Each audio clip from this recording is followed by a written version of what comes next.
নমস্কার বন্ধুরা, আমরা ত্রিপুরাবাসী কেমন আছেন?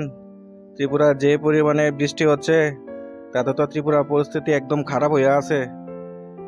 আমার জীবনে আমি আগরতলা শহরে থাকি। আগরতলা শহরের হাওড়া নদীতে আমি এত জল দেখছি না। যে আজকে হাওড়া নদীতে এত জল দেখলাম যে বাঁধের উপর দিয়ে উঠতেছে এরকম লাগতেছে। কিন্তু এর থেকেও বলে আরো খারাপ সিচুয়েশন চলতেছে আমরা উদয়পুরের গোমতী নদী। এই গোমতী নদী জল নাগিতে ব্রিজ পার হইয়া এখন শহরের দিকে ডুবানোর মতন অবস্থা হয়ে গেছে।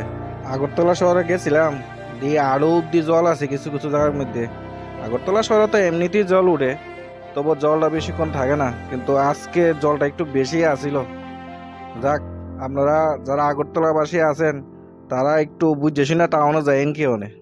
আপনাদের কাছে আপনারা সবাই সাবধানে থাকবেন, সতর্ক থাকবেন আর সরকারি হেল্পলাইনে যোগাযোগ করবেন যদি বেশি বিপদে পড়েন। ধন্যবাদ।